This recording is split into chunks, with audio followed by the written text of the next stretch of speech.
আপনি কি জানেন আজ রাতেও হয়তো আপনি সেজদায় গিয়ে সেই একই দোয়াটা করবেন, যেটা আপনি গত 6 মাস, 1 বছর, এমনকি কয়েক বছর ধরে করছেন। আর তারপর উঠে দাঁড়িয়ে মনে মনে ভাবছেন, আল্লাহ কি আসলেই শুনছেন আমার কথা? বোন আমার, এই প্রশ্নটা আপনার একা না, এই প্রশ্নটা হাজারো মেয়ের রাতের নীরবতায় লুকিয়ে থাকে। কারো বিয়ের প্রস্তাব একের পর এক ভেঙে যাচ্ছে, কারো সংসার ভেঙে গেছে, স্বামী চলে গেছে আর সে একা লড়ছে জীবনের সাথে। কারো ঘরে সন্তানের কান্না শোনার অপেক্ষা এখনো শেষ হয়নি, কারো এইচএসসি বা এসএসসির রেজাল্ট নিয়ে ভেতরটা কাঁপছে, কারো নার্সিং ভর্তির স্বপ্ন বারবার ভেঙে পড়ছে, কারো শরীর দীর্ঘদিনের অসুখে ক্লান্ত, আর মন প্রতিদিন একটু একটু করে ভেঙে যাচ্ছে দুশ্চিন্তায়। আর সবচেয়ে কষ্টের কথা, আপনার চোখের সামনে বাকি সবার জীবন এগিয়ে যাচ্ছে, শুধু আপনার জীবনটাই যেন থমকে আছে একই জায়গায়। বোন, আপনাকে একটা কথা বলি, আপনার দোয়া প্রত্যাখ্যান হয়নি,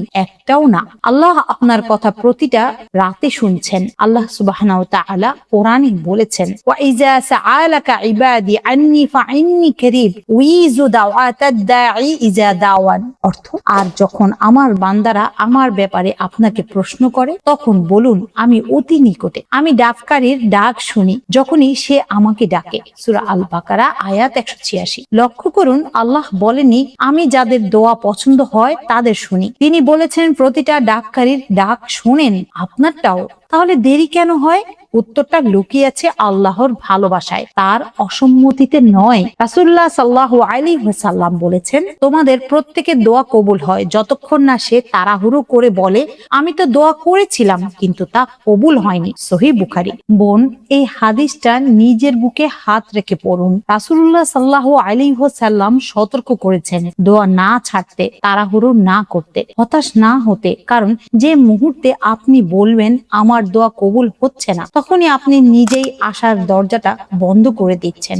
আর এখানেই একটা গল্প মনে করিয়ে দিতে ইচ্ছে করছে, জাকারিয়া আলাইহিস সালামের গল্প। বয়স তখন তার অনেক, চুল সাদা হয়ে গেছে, স্ত্রীও বন্ধা, মানুষের চোখে সন্তান পাওয়ার সব আশা শেষ। কিন্তু জাকারিয়া আলাইহিস সালাম থামেননি। তিনি নিভৃতে একা রাতের অন্ধকারে আল্লাহকে ডেকেছেন বছরের পর বছর। কোরআনে আল্লাহ বলেন, তিনি ডেকেছিলেন অতি গোপনে, অতি নম্র ভাবে, আর দোয়া করেছিলেন, রব্বি লা তাযারনি ফারদা ওয়া আনতা খায়রুল ওয়ারিসিন। অর্থ, হে আমার প্রতিপালক, আমাকে নিঃসন্তান রেখো না, যদিও তুমি সর্বোত্তম উত্তরাধিকারী। সূরা আল আম্বিয়া আয়াত 89। অতঃপর আল্লাহ কি বললেন? ফাস্তাজাবনা লাহু ওয়া ওয়াহাবনা লাহু ইয়াহইয়া। অতঃপর আমি তার দোয়া কবুল করলাম এবং তাকে দান করলাম ইয়াহইয়াকে। সূরা আল আম্বিয়া আয়াত 90। বোন, বছরের পর বছর অপেক্ষা করেও জাকারিয়া আলাইহিস সালাম দোয়া ছাড়েননি। আর যেই দিন আল্লাহর ইচ্ছা হলো, সেই দিন সব অসম্ভব এক মুহূর্তে সম্ভব হয়ে গেল। আপনার জীবনেও ঠিক এমনই একটা মুহূর্ত অপেক্ষা করছে, যা এখনো আপনার চোখে দেখা যাচ্ছে না। আর যখন আপনার মনে হয় আপনি অনেক গুনাহ করে ফেলেছেন, তাই আল্লাহ আপনার দোয়া শুনছেন না, তখন আল্লাহ নিজেই বলেছেন, বলুন, হে আমার বান্দারা যারা নিজেদের প্রতি সীমালঙ্ঘন করেছ, তোমরা আল্লাহর রহমত থেকে নিরাশ হয়েও না। নিশ্চয়ই আল্লাহ সমস্ত গুনাহ মাফ করেন, নিশ্চয়ই তিনি ক্ষমাশীল, পরম দয়ালু। সূরা আজ-জুমার আয়াত 53। আপনার অতীত যতই ভারী হোক, দোয়া কবুলের পথ বন্ধ হয়নি, বরং যত বেশি ইস্তেগফার করবেন তত বেশি পথ খুলে যাবে। আর যখন কোনো সম্পর্ক ভেঙে যায়, প্রস্তাব বাতিল হয়, সুযোগ হাতছাড়া হয়, তখন মনে হয় এটা ক্ষতি, কিন্তু আল্লাহ বলেন, তোমরা এমন কিছুকে অপছন্দ করতে পারো যার মধ্যে আল্লাহ প্রচুর কল্যাণ রেখে দিয়েছেন। সূরা আল বাকারা আয়াত 216। বোন, যে বিয়ের প্রস্তাবটা ভেঙে গেছে, হতে পারে সেটা আপনার জন্য রহমত ছিল, ক্ষতি নয়। যে দরজাটা বন্ধ হয়ে গেছে, আল্লাহ তার চেয়ে ভালো দরজা খোলার প্রস্তুতি নিচ্ছেন, শুধু এখনো দেখতে পাচ্ছেন না। বোন, একটু থামুন এই জায়গায় আর অনুভব করুন কথাগুলো।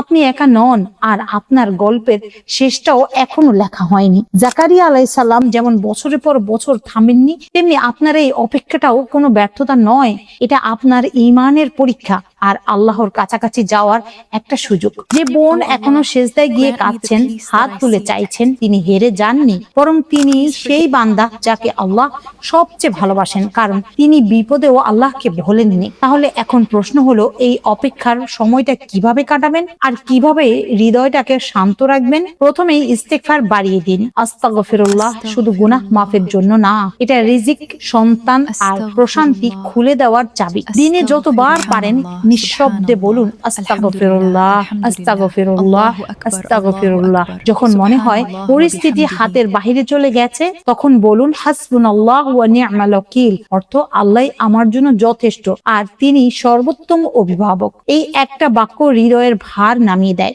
আর যখন নিজেকে খুব একা, খুব অভাবী মনে হয় তখন মূসা আলাইহিস সালামের সেই দোয়াটা পড়ুন, রব্বি ইন্নী লিমা আনজালতা ইলাইয়া মিন খায়রিন ফাকির, অর্থ হে আমার প্রতিপালক, তুমি যে কল্যাণী আমার প্রতি নাজিল করো আমি তার মুখাপেক্ষী। সূরা আল কাসাস আয়াত 24। এই দোয়া পড়েই মূসা আলাইহিস সালাম এমন সাহায্য পেয়েছিলেন যা তিনি কল্পনাও করেননি। জীবনটা যখন কঠিন লাগে তখন বলুন আল্লাহুম্মা লা সাহলা ইল্লা মা জাআলতাহু সাহলা, হে আল্লাহ তুমি যা সহজ করে দাও তা ছাড়া কিছুই সহজ নয়। এই দোয়া মনে করিয়ে দেয় কঠিন পরিস্থিতিও আল্লাহর ইশারায় নিমিষে বদলে যেতে পারে। একটু থামুন এখানে বোন, এর পরের কথাটা কাজে লাগবে।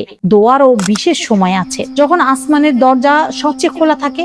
নিজের কান্নাগুলো সেই সময়গুলোতে জমা করুন। রাতের শেষ তৃতীয়াংশে উঠে 2 রাকাত তাহাজ্জুদ পড়ুন। এই সময় আল্লাহ নিজে বলেন, কে আছো যে আমাকে ডাকবে, আমি সাড়া দেব। সেজদায় গিয়ে মন খুলে বলুন, বাংলায় বললেও চলবে, আল্লাহ বোঝেন। রাসূলুল্লাহ সাল্লাল্লাহু আলাইহি ওয়াসাল্লাম বলেছেন, বান্দা তার প্রতিপালকের সবচেয়ে কাছে থাকে সেজদা অবস্থায়। সহিহ মুসলিম। আজান আর ইকামতের মাঝের সময়টাও মূল্যবান। এই মুহূর্তে করা দোয়া ফিরিয়ে দেয়া হয় না। আর জুমার দিনে আসরের পর থেকে মাগরিবের আগ পর্যন্ত একটা সময় আছে যখন বান্দা যা চায় আল্লাহ তা দিয়ে দেন। বেশিরভাগ আলেমদের মতে এই সময়ে হাত তুলে গভীরতম চাওয়াটা বলুন। সকাল সন্ধ্যার দোয়া, দুরূদ শরীফ আর নিয়মিত ইস্তিগফার, এই ছোট অভ্যাসগুলি একদিন দেখবেন আপনার পুরো জীবনটা বদলে দিয়েছে। বোন, আপনার অপেক্ষা বৃথা যাচ্ছে না।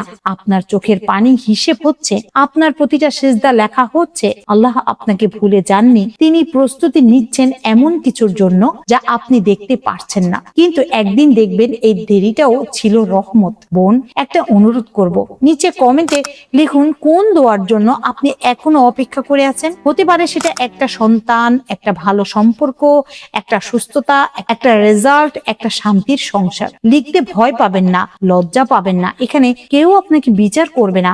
আপনি যখন লিখবেন তখন এই কমেন্ট সেকশনে থাকা হাজারো অচেনা বোন আপনার নাম না জেনেও আপনার জন্য হাত তুলে দোয়া করবে। আর কে জানে, হয়তো আপনার লেখা একটা লাইনই আরেকজন বোনের ভেঙে পড়া হৃদয়টাকে আবার দাঁড় করিয়ে দেবে।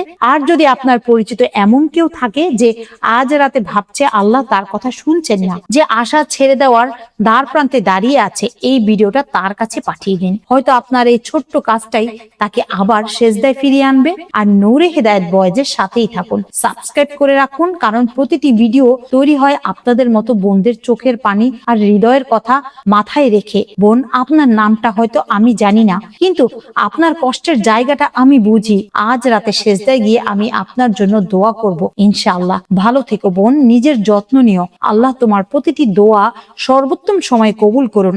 আমিন। আসসালামু আলাইকুম ওয়া রাহমাতুল্লাহি ওয়া বারাকাতুহু।